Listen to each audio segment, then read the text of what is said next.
পরে এই জায়গা থেকে বউ ফোন দিয়ে নেছে, ফোন দিয়ে নে এরকম লোকজন নিয়ে ধরছে। ধরার পরে আমার রাত্রে ফোন দিছে যে এই জায়গায় এরকম হয়েছে, গেঞ্জাম হয়েছে, তুই আয়। আমি কিছু যে এত রাত্রে তাহলে একটা মাই মানুষ যাওয়া সম্ভব না, আমি সকালে যাম। পরে হ্যাঁ করে কইছি যে ভাই আমি সকালে আইতেছি।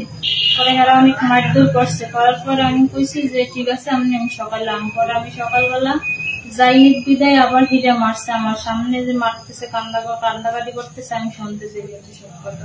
পরে আমি কইছি যে দেখেন আপনারা মাইরেন না, আমি আইতেছি। পরে আমি গেছি ওই জায়গায়, গাড়ি নিয়ে গেছি। যাওয়ার পরে এগুলো কথাবার্তা কইছি, কথা কওয়ার পরে এরা মানে না, এরা টাকা খুঁজছে। আমি কইছি যে আমি তো টাকা পয়সা কিছু আনি না, যা আনছি তা আমার ওটা মানে আমি জায়গা জমিনের লিগে যেটুকু আমার খরচ হয়ে গেছে, আমার হাতে 1 টাকাও নাই, আমি দিতে পারবো না, যেমন ম্যানেজ করি আপনারা এটা সমাধান করেন। করার পরে কথা কওয়ার পরে হ্যাঁ মানে যে আমার উপরে দিয়েও আমার সামনে পিড়া, তারপরে করে পাড়াতে বলছে যে ভাই পিড়াইলে তো সমাধান হইতো না, যেমনি সমাধান হইব ওইটাই যেমনি করা লাগবো আমার। পরে আমি হ্যাঁ করে করার পরে কতক্ষণ বয়ে রয়েছি, আমি গাড়িওয়ালার আবার আমার বাড়িতে পাঠাইছি আমার শ্বশুরের নেওয়ার লিগে। পরে আমার শ্বশুর আর যায় নাই, গাড়িওয়ালারে টাকা নিতে পারিস, 10,000 টাকা ম্যানেজ করে নিয়ে গেছে। যাইতে পারে নাই, আর আগেই মানে হেরা আমার জামাইরে মানে মাইতুর করে দোকানে লয়ে গেছে চা খাইতে লেগে। নেওয়ার পরে আর তখন আমার যে লোক যারা ছিল হেরা আমার লগে এরকম খারাপ ব্যবহার করছে। এবং আমি পায়ে ধরে বয়ে রয়েছি যে ভাই আপনাকে বোন থাকলে আপনারা কি কাজ করতে পারতেন, আমি আপনাকে ছোট বোনের মতন, আমি এই কথা বলছি। আর আমার মানে নেই আমার কথা।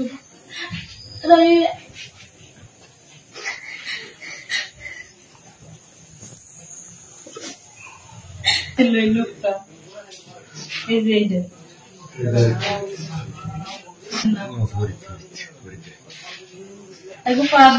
ভাই আপনারা আমার লাগে এই কাজ করেন, আপনার ছোট বোনের মতন, কিন্তু আর আমার এইটা মানে নেই, আমার লাগে অত্যাচার করছে। দোকানে পাঠাই দিছে, লোক লই পাঠাই দেওয়ার পর এরা দরজা লাগাই দিয়েছে। দরজা লাগাই দিয়ে এরা ওই সামনের রুমে ছিল 3জন ছিল, এরা এদিকে আইনে। আর 2জন আমার একজনের দায়িত্ব ধরে রাখছে মুখ থাকতে, আর একজন আমার লাগে শারীরিক সম্পর্ক করছে। হ্যাঁ আসিল, আবার হ্যাঁ আমি পাত ধরছি, আমার কথা মানে না, আবার হ্যাঁ উঠে গেছে, আবার ওই লোকের পাঠাই ওই লোককে আবার যাই ধরছে। আমি কইছি যে আপনাকে ছোট বোন যদি থাকতাম আপনারা এই কাজ করতে পারতেন, আমার এটা করলে তোমার জামাইটা আমরা সাইডে দেবো। পরে এই বিদায় পরে আবার হ্যাঁ পাশের বাড়ির ভিতরে লোক আসছিল, এরা যখন জানছে এই ঘটনাটা, দেখছে মহিলারা দরজার জানলা দিয়ে। কিন্তু আমি আত্মহত্যা করতে চাইছি, কিন্তু আমি যে জীবনে ছোটতে বাড়াইছি কোনো সময় এরকম ঘটনা হয়নি। এই জায়গায় যাওয়ার পরে এই ঘটনা হয়েছে, কিন্তু একটা নারীর কাছে সবচেয়ে সম্বলই দেয়। কিন্তু আমার এটা হওয়ার পর তো আমার কি বাচ্চা থাকার মতো কোনো ইচ্ছাই আমার ছিল না। আমি 2বার গেছিলাম আত্মহত্যা করতে, কিন্তু আমি পারিনি। আমি চাইনি যে দুনিয়ার থাকতো এরকম, কারণ সবাই তো জিনিসটা জানছে। আমার নাম রুবেল, আমার বাসা হয়েছে শ্যামপুকুর 8 নম্বর ওয়ার্ড গন্ডাবাড়ি। আর আমি আজকে 15-16 দিন বাসাতে আছি ঢাকাতেন। আসার পরে আমার ছোট একটা পরিবার আছে, তোজমতি থাকে কামারপুরটি। কালকে রাইতে আমার ফোন দিছে, তুমি একটু বাসা থাও। আমার ওর ভিতরে যে কি আছে আমি তা জানি না। আমি বাসাতে গেছি, যাওয়ার পরে ফরিদার রাসেল ছিল, কিন্তু অগলাগে আরো লোক ছিল 5-6 জন। 5-6 জন পরে আমি যাওয়ার পরে ভাত করে খাইতে বসি, ভাত খাইতেও দেন আমার, খালি 8টা দোয়াই আমার কথা হচ্ছে ছাড়ে আমার মায়ের স্টাফ মারার লগে আমার বলতে তোর বউ ভাত খেবো না, তুই 4 লাখ টাকা এখন এই মুহূর্তে এনে দিবি। আমি তোর টাকা সম্ভব না আনাটা, আমার কাল সকাল পর্যন্ত টাইম দেন, আমার পরিবার আসুক, আমার গাইডেন একজন আসুক, বা কোনো গাইডেন না তুই এই রেতে টাকা এনে দিত। আমি এই রেতে টাকা এনে দিতাম না।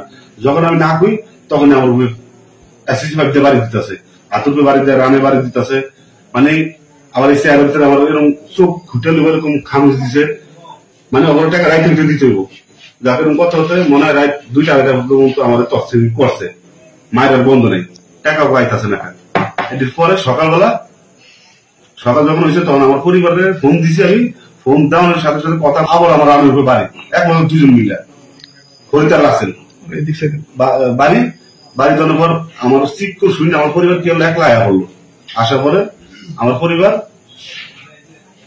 পরিবার আসার পরে দেখলাম ওরা একটু মাইক থামাইছে। থামার পর আমার পরিবারে কইতাছে 4 লাখ টাকা বা এখন 1 লাখ টাকা আমার পরিবারে দিতে। আমার পরিবার 1 লাখ টাকার কথা কইতাছে, কইছে না আমাদের এই মুহূর্তে আমি 1 লাখ টাকা হইব না। ভাই আপনারা যেমনি পারেন, আপনি একটু বইনের মতন কইতাছি, আপনারা তো বই থাকলে আপনি পায়ে ধরলাম একটু চাইতেন, যেমন এটা হ্যাঁ পরিবারের ব্যাপার, যেমনি সম্বন্ধ হয় এমনি সমাধান করেন আপনারা। বারবার এই কথা কয়, এই কথা কোয়ানের লগে যখন ওই টাকার কথা না কইতাছে তখন আবার অরুপিতে আমার বাড়ি দিতেছে, বাড়ি দেওয়ার লোক আবার ভাই ধরতেছে, ফরিদার রাসেলের আবার ভাই ধরতেছে, তখন আবার বাড়ি দিতেছে, এরকম করতে করতে বাইরে আনার পর মনে 10-12টা বাড়ি দিচ্ছে, বাড়িতে আনার পর আবার আলাদা করে পাশাপাশি আমার বয়াইছে, বয়ানোর পর মানে 5 থেকে 10 মিনিট আমার জিরাতে দিচ্ছে, জিরাতে দেওয়ানোর পর 3-4 জনকে আমার চা হইতে পাঠিয়ে দিচ্ছে ঠেলা। আমি যাবো না জোর করে আমার পাঠাইছে, পাঠানোর পর মনে পড়ায় আমি করতে 40 মিনিট 45 মিনিটের পরে আমি আইছি, আসার পর দিয়ে গেটেও লাগাই না ওটাও লাগাই না, গেট আমি বাড়ি দিচ্ছি, গেট খোলে না, মানে 4-5 মিনিট হয়ে গেছে, গেট বাড়ি দেওয়ানো বাড়ি দেওয়ার পরে আমি গেট খুলছি, খোলে যায় গেট খুলছে, খোলার পরে আমার হাসপাতাল খাবার দিচ্ছে, এইবার তুই এত তাড়াতাড়ি এসেছিস। পরে আমি ভিতরে ঢুকে দিয়ে আমার পরিবার কান্দতেছে, মানে এই কান্দার লগে মহিলারা ওখান থেকে আমার পরিবার থামতেছে, মা তুমি থামো, আল্লাহ যা করবো তুমি থামো, আল্লাহ তুমি, মানে অনেক মহিলারা বুঝতে আমাদের জন্য। এই বাড়িতে আসার পরেই কোনো কথা নেই বাড়তি নয়, বারবারই বাগানে দুধ দেয়, গলা ধরে দিব, বারবার বাগানে দুধ দেয়, 2-3 বার দুধ দিচ্ছে অলরেডি, গলা ধরে দেওয়ার জন্য। পরে যে আমি শুনছি, শোনার পরে আমি বলতেছি বোন তো এটা যেমন এটা সুস্থ একটা বিচার কিভাবে পাইতে পারি, আমরা গরিব মানুষ এই ব্যবস্থা করুন।